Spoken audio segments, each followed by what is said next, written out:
A retomar las enseñanzas que hemos venido compartiendo acerca de los atributos de Dios, ya que dimos una pausa a esas enseñanzas por una palabra que el Señor nos puso en el corazón y fuimos desarrollándola. Así que para recordarle acerca de los atributos de Dios se hacen en dos grupos: los atributos incomunicables y los atributos comunicables. Y hemos venido enseñando acerca de esos atributos incomunicables. Hemos venido enseñando acerca de la omnipotencia, que fue el primer atributo, la omnisciencia también, y la omnipresencia también, ya lo vimos. También hemos estado viendo acerca del atributo de la eternidad, y me dirá, hermanos, pero ese no lo vimos. Bueno, lo pusimos cuando hablamos acerca de las eternidades del Verbo o las eternidades de Cristo. Ahí entra ese tema de la eternidad de Dios. También en todos estos temas hemos estado compartiendo acerca, y este es otro atributo. Van 4, pero este es un quinto atributo de Dios, que es acerca de la unidad. Ahí posiblemente vamos a tocar acerca de la Trinidad de Dios o la unicidad de Dios. Pero en todos los atributos, este es un atributo que enlaza todo. Así que hoy vamos a tocar parte de eso también. Y entonces estaríamos tocando hoy prácticamente acerca del número 6, que es la aceidad de Dios. Tal vez el próximo viernes vamos a tocar el tema de la inmutabilidad de Dios. Entonces, este sería el tema 6, ¿verdad? Amén. Si van conmigo ahí, después yo les voy a mandar en un grupo los grupos que están divididos, ¿verdad? Los temas. Dice Éxodo capítulo 3, versículo 2. Vamos a leer desde el 1 y de ahí vamos a orar. Apacentando Moisés las ovejas de Jetro, su suegro, sacerdote de Madián, llevó las ovejas a través del desierto y llegó hasta Horeb, monte de Dios. El versículo 2 dice: y se le apareció el ángel de Jehová en una llama de fuego, en medio de una zarza. Y él miró y vio que la zarza ardía en fuego, y la zarza no se consumía. Cuando el Señor vio que Moisés se estaba acercando para observar mejor, lo llamó desde el arbusto: Moisés, Moisés. Aquí estoy, respondió él. Amén. Vamos a orar. Padre, en el nombre de Jesús, Señor, no nos despegamos de esta linda comunión, Señor, que tenemos. Que tú seas cada día renovando nuestro espíritu, Señor, en adoración, Señor, sublime, Padre. Que seas tú trayendo ese fuego, Padre, como el día de hoy vamos a tocar, Señor. Que tu fuego, Señor, en nuestra vida permanezca siempre. En el nombre de Jesús te lo pedimos, Padre. Que no, Señor, se apague el deseo de buscar tu rostro por las mañanas, por las tardes, en el nombre de Jesús, porque ese fuego es el que transforma las vidas, Señor. En el nombre de Jesús, Señor, te lo pedimos, te damos gracias y te bendecimos, Señor. En el nombre poderoso, Señor, de Jesús, Señor. Cuando, amados hermanos, acerca de estos atributos de Dios, que son características, como hemos venido hablando, son esos rasgos que distinguen a una persona. Sea en el pueblo antes, se le mandaba a llamar a alguien y tal vez la otra persona no sabía quién era, y se le decía: mira, búscate a Jaime, el mecánico. ¿Y cómo es? Bueno, es trigueñito, es alto, usa anteojos. Entonces, todas esas características es lo mismo acerca como para poder distinguir a Dios. y que nosotros tengamos una correcta visión de quién es Dios. Y nosotros no podamos tratar de alabar a Dios a nuestra manera, sino alabar a Dios conforme a la manera que Dios quiere que nosotros le alabemos y le adoremos.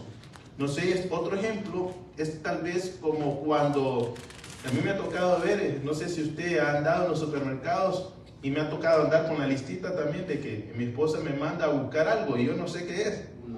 Y andamos con la listita así, y también a los niños los he visto, yo ahí andan y llaman y preguntando qué es. Ahí está, dice, pero uno no lo conoce, sino que va con esas características y de repente, ahí está a la derecha, pum, que el día me hicieron una videollamada y ahí está, y yo no sabía, pero estaba tan cerca ahí y no lo podía tomar. Entonces, hermano, yo trato el día de hoy darle esas características y decirle, más a la derecha, ahí está, Dios es así, caliente, ahí está, como decían, ¿verdad? Entonces, eso es lo que yo quiero, para que usted conozca a Dios y que ese Dios, amados hermanos, usted sepa que no es un Dios que está lejano allá y que usted tiene que hacer un tiempo como los políticos para decir, no, no te puedo atender hoy, tal vez ven dentro de 2 semanas, así como están las embajadas, ¿va? Hoy en día, está terrible.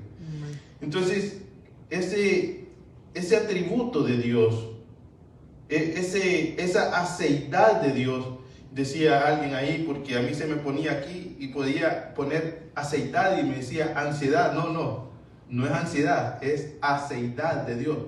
Y me dije, hermano, ¿y eso qué tiene que ver, aceidad?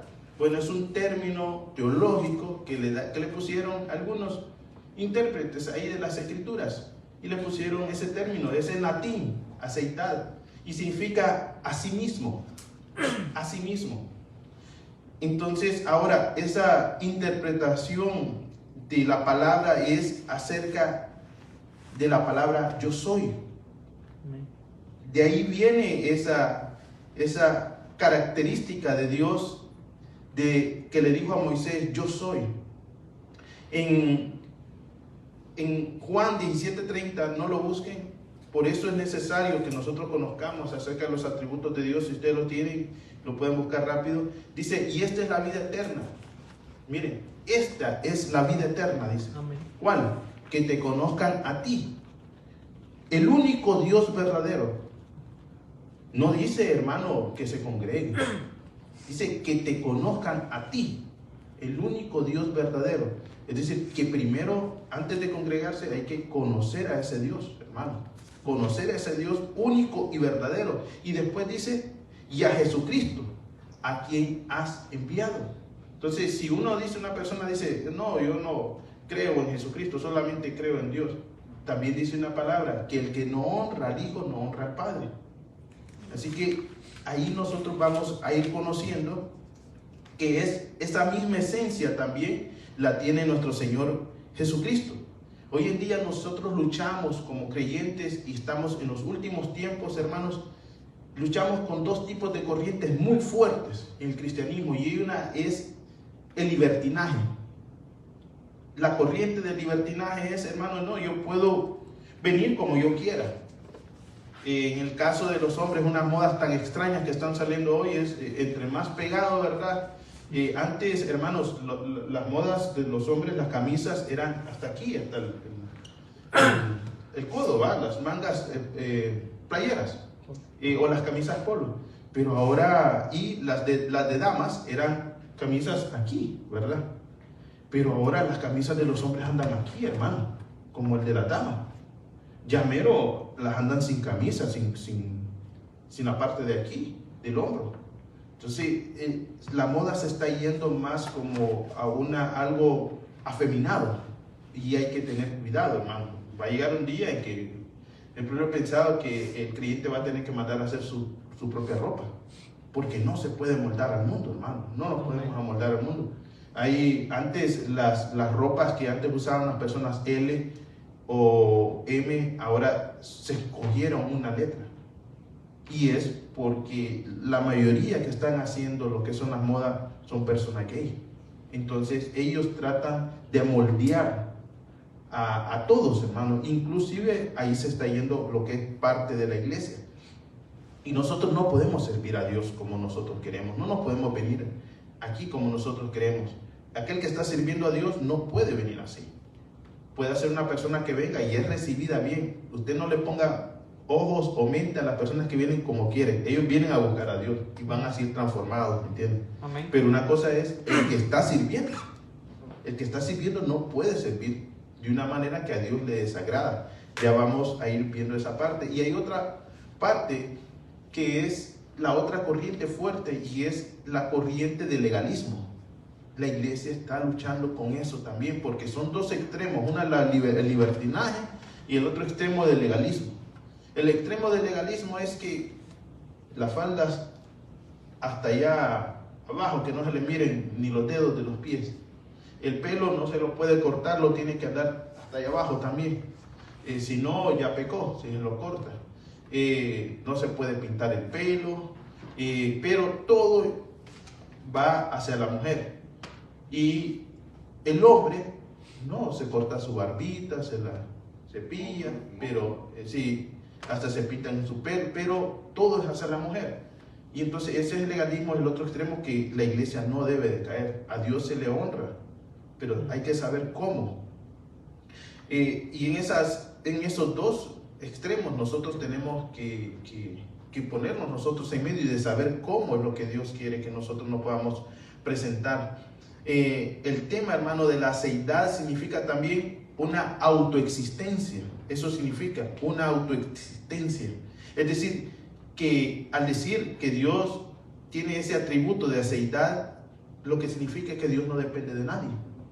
Les ponía la semana pasada, el mes pasado fue cuando estábamos hablando acerca de los atributos de Dios, que es como una represa que llega y inunda las demás represas, pero esa represa no tiene necesidad de otras para verlo de esa manera, pero aún eso terrenal tiene que ser llenado por otros ríos, si no, no puede llenar a otros.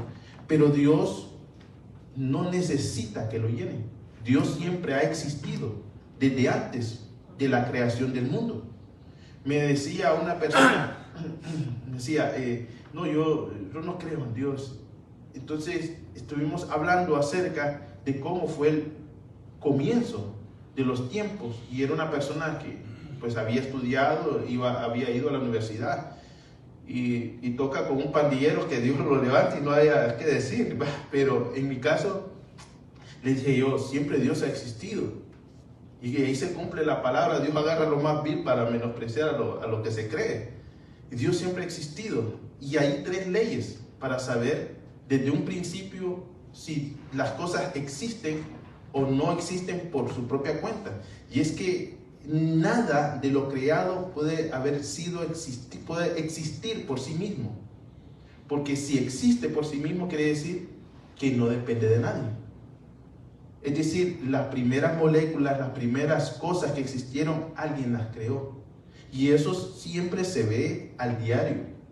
Nosotros, alguien que anda, tenemos zapatos, nosotros decimos, alguien lo hizo. Esta ropa, alguien la hizo. Tuvo un principio. Entonces, esa persona empieza a decir, bueno, si Dios es el principio, fue derivado de una causa y efecto. Y es que Dios no puede ser derivado de algo que haya sido causado y Él fue el efecto. Es decir, de que Dios está exento de aquello todo que creó.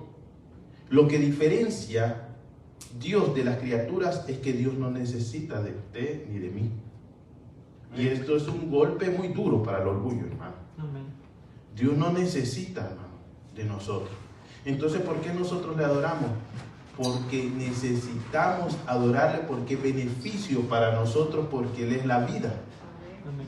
Necesitamos, no es como que Él se goce, ay, ahí está aquel, hasta que se agacha abajo, ahí yo lo visité. No, Dios no es así. La gente piensa así porque es el propio orgullo que lo hace pensar así, pero Dios no necesita eso. Dios, en su aceidad y en su existencia, también tiene la unidad perfecta, y es Padre, Hijo y Espíritu Santo. En esa unidad perfecta, el Padre es justo, y en toda esa justicia gobierna en el Hijo y en el Espíritu Santo. Pero cuando hicieron sus tareas, el Hijo pagó esa justicia a Él mismo. A Él mismo. Entonces, nosotros somos amados porque somos metidos en Cristo. Somos metidos en esa cruz perfecta cuando nosotros creemos. Y el Padre entonces ama al Hijo. Miren qué tremendo. El Padre ama al Hijo y el Hijo ama al Padre. ¿Y nosotros dónde estamos? En el Hijo. Amén. Es como una mujer embarazada, hermano, que llega, entra ahí a ver una película y usted cree que le van a cobrar boleto al que está dentro ahí. No, hermano, es de su misma sustancia, de su misma carne, huesos de su hueso. Entonces usted enfóquese que ahí va a estar, hermano. Así. Entonces, ahora, ¿qué va a pasar con aquellos que no están dentro de Cristo? Van a tener que pagar por sus propias cuentas y no van a poder pagar. Entonces, allí, hermanos, en esa aceitad de Dios, todo depende de Él. Todo depende de Él. La vida, los planetas, la galaxia, las estrellas, todo depende de Él. Quiero que vayamos a buscar Hechos 17, 28. Hechos 17, 28. Vamos a ver si lo tengo en una versión diferente.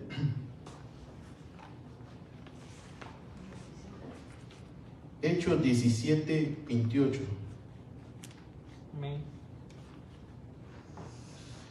Aquí está el apóstol Pablo, hermano, predicando. Y él dice, porque en él vivimos, nos movemos y existimos. Como incluso algunos de vuestros profetas han dicho linaje, porque linaje suyo somos. Hay una versión, dice, porque en él vivimos, nos movemos y existimos.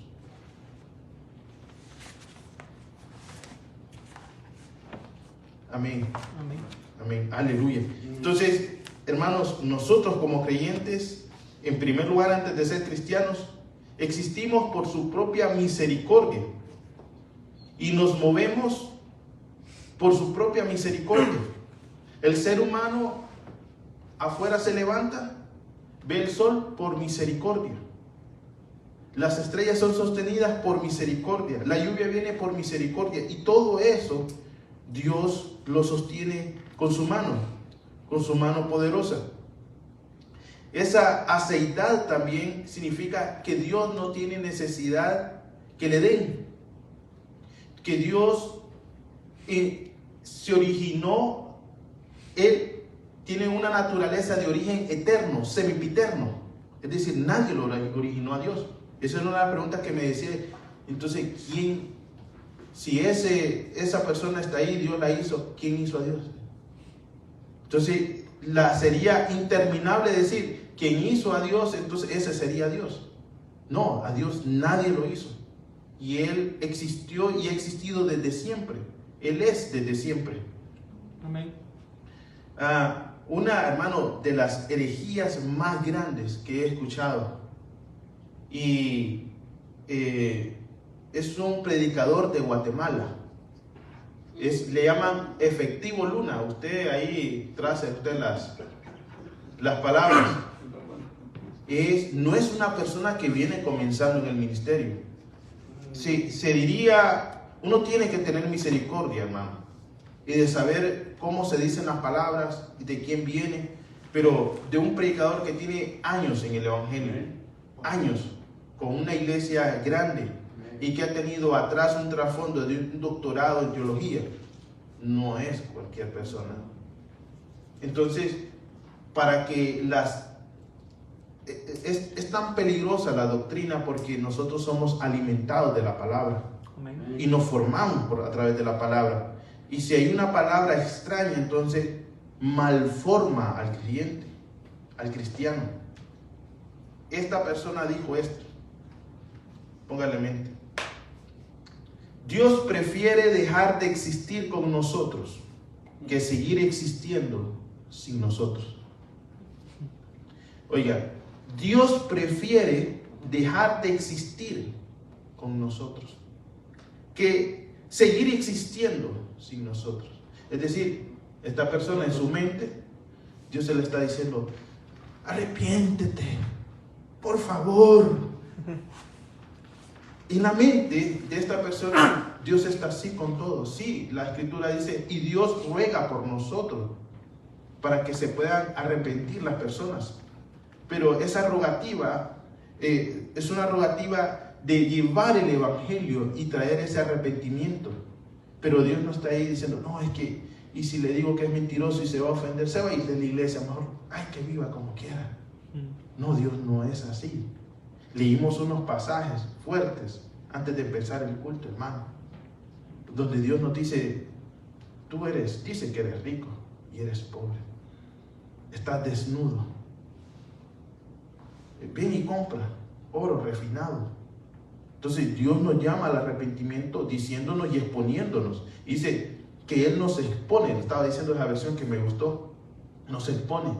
¿Para qué? Para que nosotros corramos al arrepentimiento, para que cambiemos nuestra vida. Hermano, Él nos ama, pero ese amor que nos ama es un amor puro. Es decir, el primero se ama a sí mismo. Un amor en justicia, un amor en misericordia, pero no un amor de manipulación, como el ser humano es. Dios no es como nosotros. Y al no tener un correcto pensamiento, una correcta doctrina entonces de Dios, entonces vamos a imaginar un Dios que no es Dios. Y vamos a venir a la iglesia a alabar pensando que ese es Dios. Y no es Dios así. Entonces Dios de ninguna manera se va a gozar con las injusticias. En la creación, hermanos, hay una tesis que le llaman los matemáticos y los doctores que miden los tiempos, y los matemáticos, donde ellos dicen de que el universo en un punto empezó a existir de la nada, como que usted venga y tenga aquí, usted no sé si ha visto ese donde llega una persona con un payasito y saca un conejo del gorro. Entonces ellos dicen esto: es más creíble ver a ese payasito o a esa persona que está haciendo ese teatro porque tiene un gorro, porque hay una persona allí y saca a su conejito.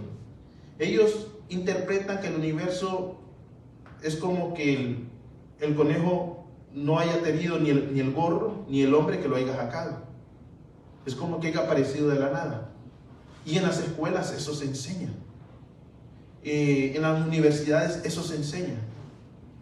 Están queriendo sacar a Dios desde un principio, pero un matemático honesto, una persona que sea honesta en la ciencia, va a llegar a la conclusión que hay un ser inteligente, que es el principio de todas las cosas, porque no es posible que el sol esté a tanta distancia perfectamente y la luna perfectamente a distancia, que los eclipses lunares y solares son perfectos. Y se ha demostrado que si la luna es un poquito más allá, no tendríamos tierra. Y si el sol fuera un poquito más acá, no tendríamos tierra. Entonces, es perfectamente, ha sido Dios lo ha puesto. Son mediciones perfectas. Hay un matemático que se llama Stephen Hawking, no sé si lo han escuchado. Stephen Hawking. Dicen que es y fue mucho más inteligente que Albert Einstein. Es increíble que una persona tenga una capacidad así y niegue la existencia de Dios. Pero lo tremendo de esto es que hace poco salieron unas cosas a la luz. Y estábamos hablando acá que toda persona que tiene en contra de un atributo de Dios es porque su vida no se amolda a lo que Dios es. Dios es santo, santo, santo. Entonces él está en contra. Esa persona que niega a Dios es que no quiere saber de Dios porque le va a tener que dar cuenta. Bueno, esta persona, Stephen Hawking, es una persona que tenía una enfermedad y se quedó cuadraplégico. No sé, lo más que sabía era hablar y estaba así. Entonces se descubrieron unos mensajes en la acusación de Jeffrey Epstein acerca de unas violaciones a menores de edad, y el nombre de él sale involucrado ahí. Esta persona, por mucho que se hubiera visto maquillado, honesto, adentro de su corazón era una impiedad de pornografía y de abuso a menores de edad.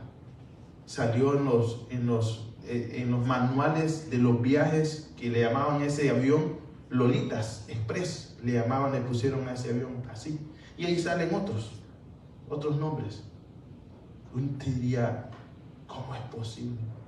Y ahora digo yo, sí, con razón negaba a Dios, no quería saber nada de Dios. Buenísimo para dar los puntos matemáticos, pero acerca de Dios no quería saber nada, porque la vida que llevaban era una vida de desorden. Dios es un Dios, hermanos, que trasciende más allá de los planos existenciales. Es superior a cada uno de ellos. Nosotros miramos, hermanos, que había universos paralelos en las eternidades de Cristo, pero ninguno de ellos quita que Dios sea Dios. Es decir, Dios no es más Dios que usted lo adore allá en la montaña, como algunos hacen y dicen, no, yo me voy a ir al cerro, allá a esconder, dice, porque allá sí está Dios. Entonces, aquí es menos Dios. Ajá, entonces dicen, no, me voy a ir a Israel, dice, porque allá sí Dios está. Entonces, Dios es más Dios allá y menos Dios aquí. No, Dios siempre es Dios. O Dios es más Dios porque está con los consagrados y menos Dios porque está con los pecadores. No, hermano. Ese mismo Dios que estuvo con Pedro y llamó a Pedro, ese mismo Dios fue el que llamó a Pablo. Asesino, hermano. Entonces Dios no deja de ser Dios por manifestarse en diferentes maneras. En Éxodo, hermano, Dios se le apareció, Éxodo 3:2, se le apareció, dice esta versión, el ángel del Señor. Esa es una teofanía. Cuando se habla de ángel del Señor, es una aparición de Dios en forma de ángel. Dice que se le apareció el ángel del Señor en un arbusto y estaba ardiendo, pero no se consumía. Moisés dijo, me detendré a ver por qué el arbusto no se consume. Cuando el Señor vio que Moisés se estaba acercando para observar mejor, dice que lo llamó desde el arbusto. Es decir, que esa teofanía, ese ser estaba en medio del arbusto. Usted imagínese un arbusto aquí, hermano, ardiendo en llamas. Y la aparición, hermano, en medio de ese arbusto, un ser.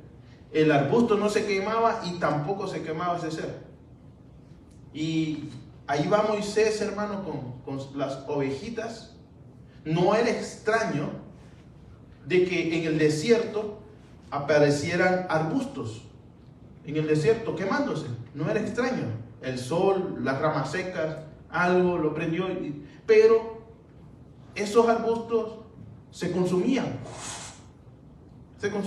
y dejaban de arder. Pero este arbusto que vio Moisés, prendido y no se consumía.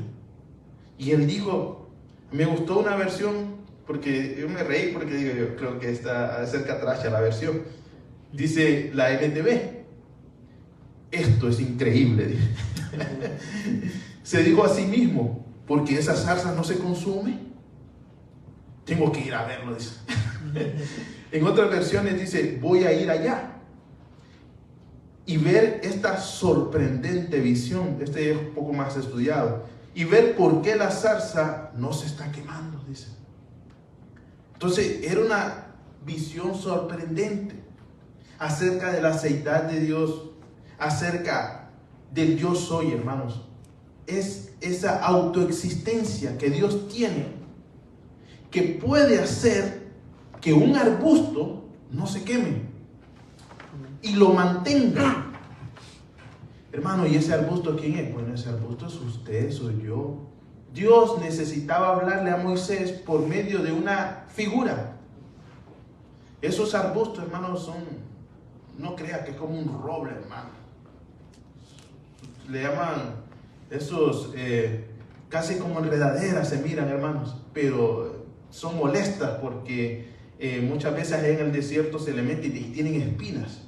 Entonces, y hasta las botas las atraviesan, tiene unas espinas, pero qué tremenda. Entonces, es débil, eso no sirve para nada, hermano. Y Dios le habla quemando esa zarza, diciéndole, mira, bueno, aquí zarza, a ti hablo a ti, zarza, de zarza a zarza. Y Moisés se acerca, ve eso, que se está quemando. Dios le estaba diciendo, yo soy el que sostengo todo. Sostengo la zarza para que no se queme y no la consuma. El árbol, hermano, cuando usted le meta fuego, el fuego para mantenerse necesita combustión. Usted le quita el aire, hermano, el oxígeno, el fuego se apaga. Una habitación esté prendiendo fuego y usted cierra todo, hermano, ese fuego va a desaparecer. Entonces, apaga, cierra todas las ventilaciones. No tiene por dónde entrar el aire, filtrarse, se apaga. Una vez hay ventilación, se enciende, hermano. Y más rápido se queman las cosas. Esto estaba al aire libre, hermano. Y no se consumía. Dios puede hacer que la vida del creyente la pueda mantener prendida, encendida siempre. Ese es el misterio del yo soy. Dios puede hacer que nuestra vida, hermano, permanezca encendida siempre y no se apague a pesar de estar en el desierto. Y Dios llamó a Moisés y le dijo, cuando el Señor vio a Moisés que estaba acercándose para observar mejor, lo llamó desde el arbusto y le dijo, Moisés, Moisés. Él dijo, aquí estoy. Respondió él. Dios le dijo, no te acerques más, quita el calzado porque el suelo que estás pisando es sagrado. Hay muchas personas, hermano, que idolatran esto y dicen, es que Dios está ahí, entonces Dios no está aquí. No, es que eso es santo. Sí, uno tiene una reverencia, hermano, por el lugar donde está, tiene una reverencia, pero si nosotros hacemos allá donde estamos, en el Beisman, ahí estaba Dios, hermano, y Dios santificaba eso. Y una de las cosas que podemos ver aquí es que Dios le dijo, quita las sandalias, porque el suelo que estás pisando es santo. Eso es lo que significa y lo que se interpreta es que nuestra manera de caminar, hermano, está aquí en los pies. Nosotros no podemos venir a Dios como nosotros queramos. Tenemos que cambiar nuestra forma de caminar, hermano, de pensar y decir, Señor, bueno, dejo mi forma de caminar, de ser, lo dejo ahí y vengo ante ti. Abandona la vieja vida de uno y renunciando a lo que uno es para poder llegar a ser lo que Dios quiere que sea. No puede uno venir a Dios viviendo de la misma manera. No va a llegar a ser lo que Dios quiere que uno sea. Dice, no te acerques más y quítate el calzado porque el suelo que estás pisando es sagrado. El 6 dijo, yo soy el Dios de tu padre. Y aquí viene una conversación muy interesante, hermanos. Dice, yo soy, no le ha dicho todavía el nombre. Él dice, yo soy el Dios de tu padre, de Abraham, el Dios de Isaac y el Dios de Jacob. Moisés se cubrió la cara porque tenía miedo de mirar a Dios. Pero el Señor dijo, he visto lo mucho que ha sufrido mi pueblo en Egipto y he escuchado sus quejas pidiendo ayuda. Estoy consciente de ese dolor. hermano, aquí también es tipificado que aquellos eran como zarzas, y el pecado que estaba de Faraón sobre ellos era un fuego que los consumía, era un fuego que les quitaba, era un fuego que los hacía morir, en contra de lo que Dios hacía permanecer. Esa zarza también es tipificada como el pueblo, hermanos. Ahora dice el 8, ahora voy a bajar a salvar a mi pueblo de los egipcios. Los voy a sacar de allá y los voy a llevar a una tierra buena y espaciosa, que rebosa leche y miel. Es la tierra de los cananeos, hititas, amorreos, fereceos, heveos y jebuseos. Aquí hay una de las cosas, todos estos eran enemigos de Dios, hermanos, pero nunca vamos a llegar a obtener lo que Dios quiere para nosotros si nosotros no vamos con fuerza, con poder de su gloria. No vamos a vencer. He escuchado los lamentos de los israelitas y también he visto la crueldad con los egipcios que los tienen sometidos, porque el pecado mismo mantiene sometido, hermanos, al pueblo cuando no busca a Dios. Así dice el 10, así que tú irás, porque te voy a enviar ante el faraón para que saques de Egipto a mi pueblo, el pueblo de Israel. Y aquí Moisés entra a esa conversación que le dijo, yo soy, te envío. Pero Moisés le dijo a Dios, ¿quién soy yo? ¿Quién soy yo? Le dice Moisés, para ir al faraón y sacar a los israelitas de Egipto. Primero en el 6 le dijo, yo soy el Dios de tus padres. Y ahora en Éxodo 3:11 él le dice, ¿quién soy yo? Una falta de identidad. ¿Quién soy yo? Para ir delante del faraón y sacar a los israelitas. Hermanos, Dios estaba manifestando en la zarza para enseñarle el propósito que Moisés tenía que hacer. Esa era la tarea. Dios le respondió, irás porque yo estaré contigo. Esta será la señal que yo te doy, dice. Vuelve a repetirle de nuevo, que yo te doy. Te he enviado cuando liberes a Egipto, mi pueblo. Ustedes vendrán a adorar a Dios en este monte. En el versículo 13, y el 14 está en lo que deseamos enfocarnos, dice, luego Moisés le dijo al Señor, cuando yo vaya y les diga a los israelitas, el Dios de sus antepasados me envió a ustedes, ellos me van a preguntar, ¿cuál es el nombre de ese Dios? Y entonces, ¿qué le voy a responder? Le dijo Moisés a Dios. Entonces Dios le responde y le dice, Dios le dijo, yo soy el que soy. Dile esto a mi pueblo, yo soy, me mandó a ustedes.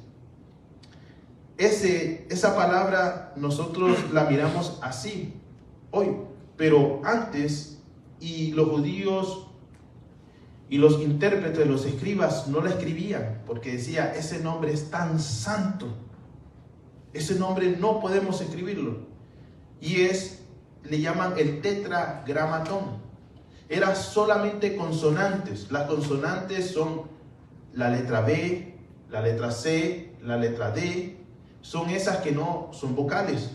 Y esas consonantes era la Y, la H, la W y la H. Eso se llama el tetragramatón.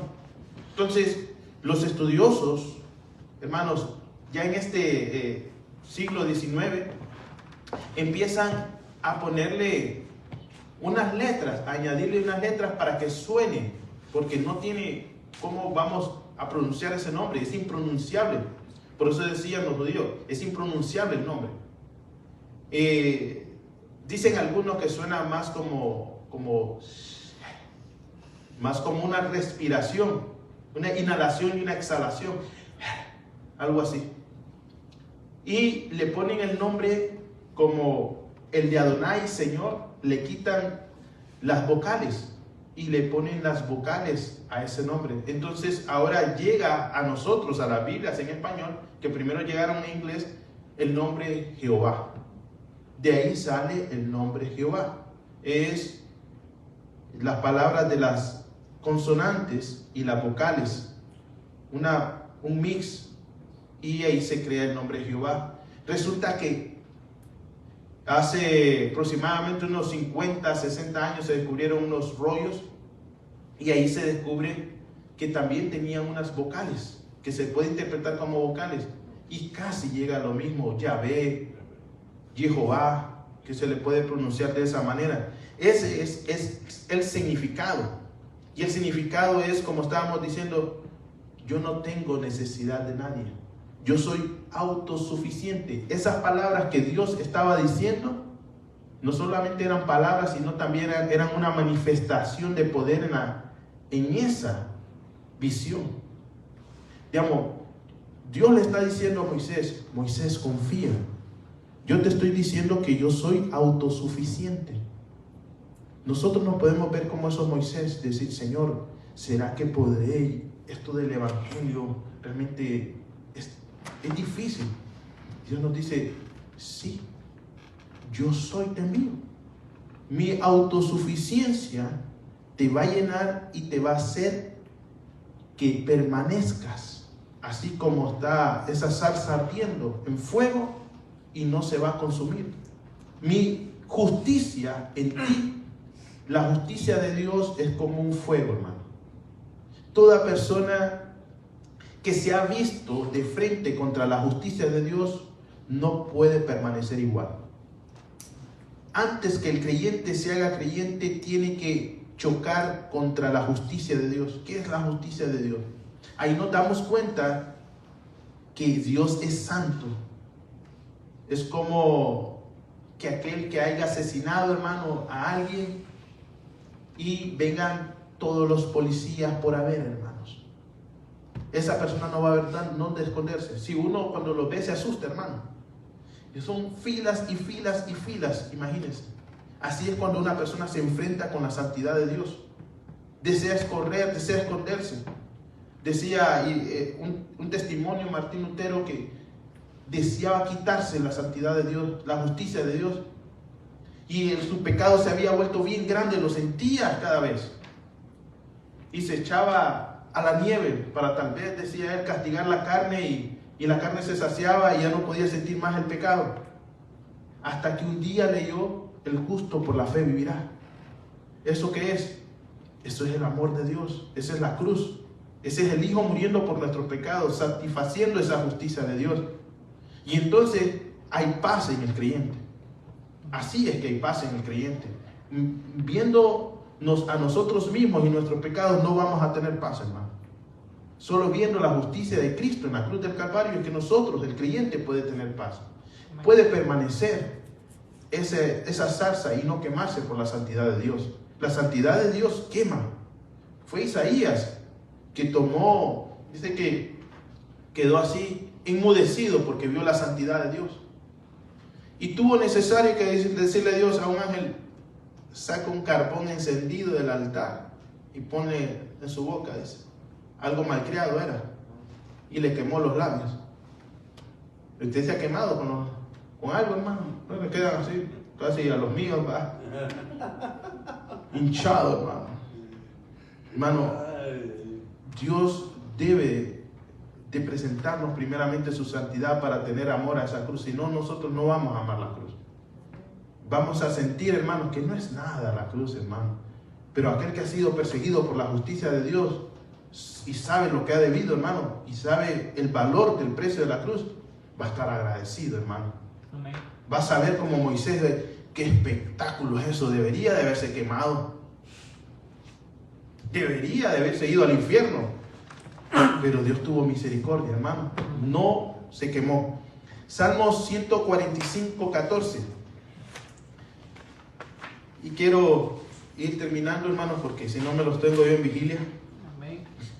Amén, dice el hermano. Aleluya. Salmos 145, 14. Mire, amárrese de póngalos en el cuello, péguenlo en la pared. Hermanos, dice el Señor, Salmo 145, 14, el Señor sostiene a todos los que caen y levanta a todos los oprimidos. Dice esta otra versión, Jehová, es decir, yo soy. Yo soy aquel que es autosuficiente, aquel que no tiene necesidad. Sostiene todas las cosas que están por caer. Usted está como aquel siervo que dijo, por casi me resbalo, Señor, dice. Bueno, Él nos sostiene, hermano. Dice, y levanta a todos, dice, los que han sido doblegados, hermano. Si hemos sido doblegados, Él puede hacer, hermanos, que nos sostenga de nuevo. Dios debe ser, hermano, todo lo que nosotros necesitemos. Que seamos nosotros tenidos como necesitados ante Dios de esa capacidad que Dios tiene de poder sostener a alguien. Esa es una gran noticia, hermano, que usted tenga un Dios grande, que tengamos un Dios autosuficiente. No por darle más a un hermano, no por darle al otro, se va a quedar sin nada para darle a usted. Dios es suficiente. Dios no se va a acabar, no se desgasta. No, hoy no voy a orar porque qué tal si mañana no. No, Dios no se desgasta como las cosas materiales que nosotros tenemos aquí. Quiero leerle, hermanos, acerca de ese atributo también que estuvo en Cristo. Esa aceidad debe de ser una seguridad de amor para nosotros, hermanos. Cuando Cristo aparece en escena, hermanos, había muchas ideas y muchas interpretaciones acerca de Cristo. Estábamos tocando con nuestros hermanos acerca de la vida de los judíos, y ellos pensaban que el Mesías tenía que ser un hombre corriente. Otros pensaban de que el Mesías tenía que ser un sacerdote. Otros pensaban de que el Mesías tenía que ser un revolucionario, alguien que podía ser un rey. Otros pensaban, con esa interpretación correcta, de que tenía que sufrir, que era un Mesías. Y en esa forma de interpretar, muchos no tomaron en cuenta literalidades de los versículos. Esas literalidades no significa que hay que interpretarlos, sino que eran literalidades. Y una de esas es Isaías 9:6, que dice, porque un niño nos es nacido, hijo nos es dado, y el principado es sobre su hombro. Se llamará su nombre admirable, consejero, Dios fuerte, Padre eterno, príncipe de paz. Amén. En pocas palabras, yo soy. Nacido en carne. Ese yo soy, aparecido en carne, se le presentó a la samaritana. Y le dijo a la samaritana, no, yo solamente queremos pues saber quién es el Mesías. Y él le dijo, yo soy. Una vez le dije a una persona, no sé, a veces aprovecho el tiempo y le empecé, no sé qué me dio por hablarle a la samaritana.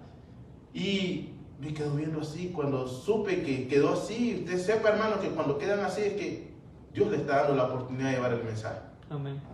Y le dije yo, ese Cristo es Dios, le dije. No, ese no es Dios, me dice. Sí es Dios, le dije yo.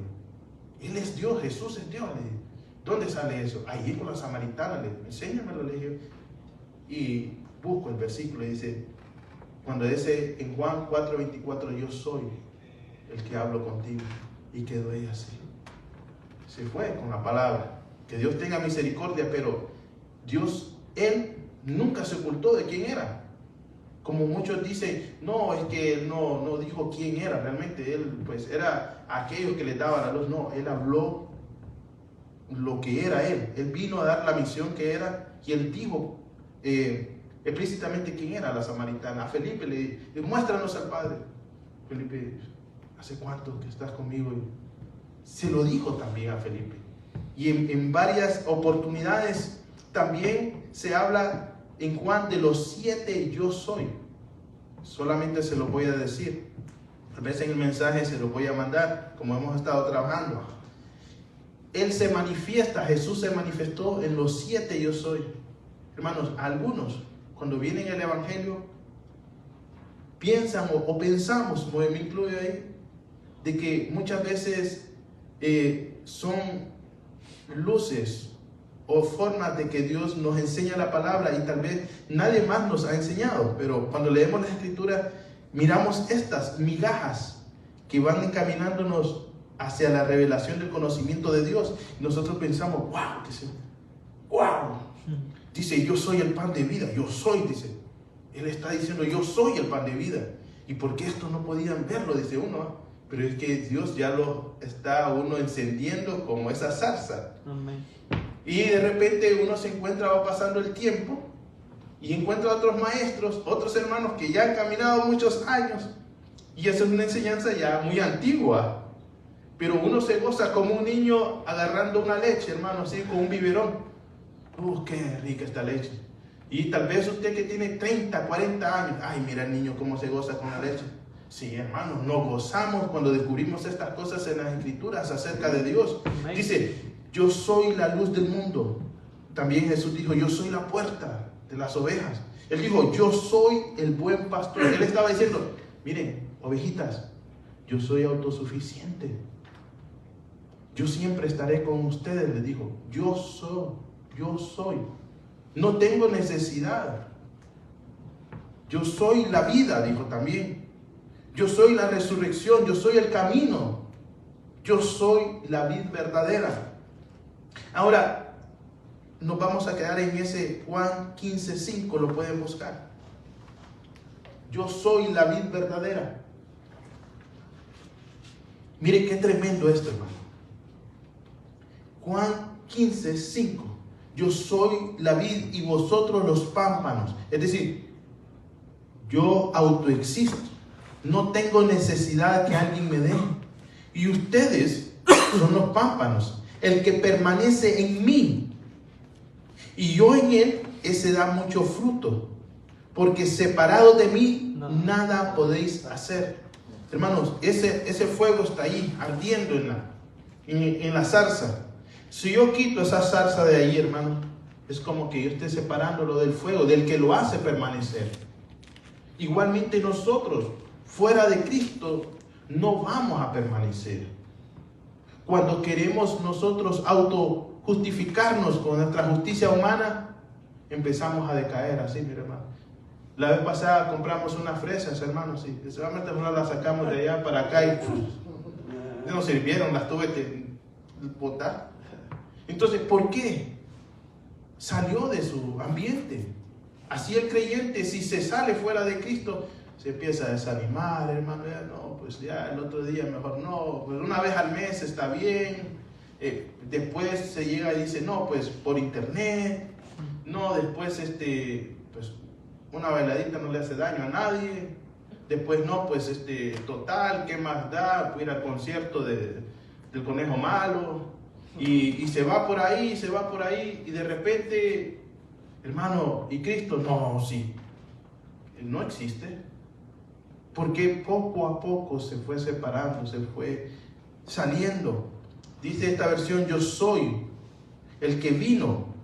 Vosotros son las ramas de la vid. El que se mantiene íntimamente unido a mí y yo a él, ese es el que lleva mucho fruto, porque separados de mí, nada podéis hacer. Cristo aclaró en este texto su deidad y estableció que su autoexistencia podría mantener firme a cualquier ser humano que creyera en él. Pero también estaba estableciendo que todo ser humano sin Cristo, sin él, sin Dios, sin el yo soy, estaban destinados a morir en sus pecados. Amén. Yo soy el que soy, es el mismo que aparece en Éxodo, es el mismo que apareció en el primer siglo.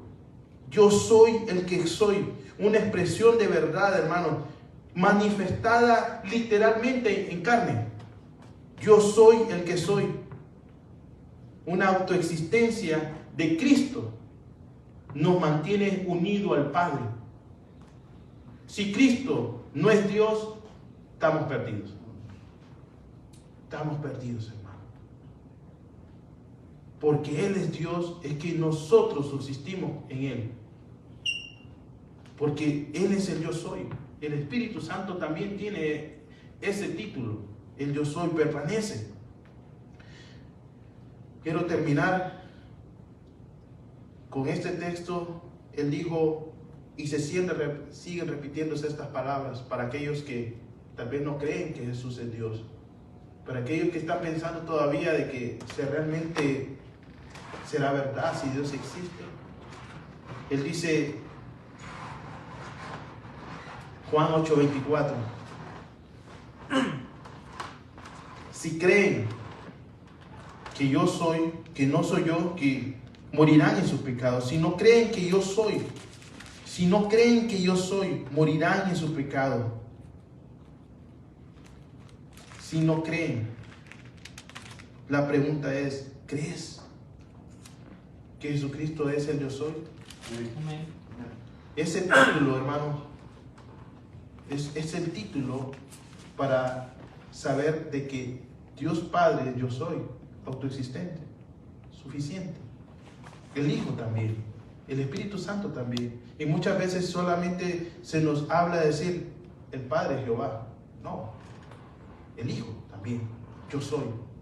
El Espíritu Santo también, yo soy. Amén. Entonces, ese Dios, yo soy, es el Dios que nos alimenta con su fuego. No tengamos temor, porque tal vez estemos en el desierto pasando tristezas, vergüenzas, dificultades. Amén. Sepamos que si Él nos ha llamado, Él tiene el poder para ayudarnos a permanecer en Él. Pero no nos salgamos de Él. Vamos a orar. Padre, Señor Dios Todopoderoso, tu palabra enseña, Señor, que Jesucristo es el resplandor de la gloria y la expresión exacta de la naturaleza, de aquel que sostiene todas las cosas, Señor, por el poder de su palabra. Pues Dios Todopoderoso, por medio de Él, Señor, te llevaste todos los pecados, Señor, de aquellos que tuvieron fe de depositarlos en Cristo. Y tú los sentaste a la diestra de la majestad tuya. Allí está, allí lo vio, Señor, tu discípulo, Señor, Esteban. Señor, a la diestra del Padre gobierna Jesús, Señor. Ahí estás tú, Señor. Tu trono permanece fiel, Señor, inmutable. No cambia, Señor.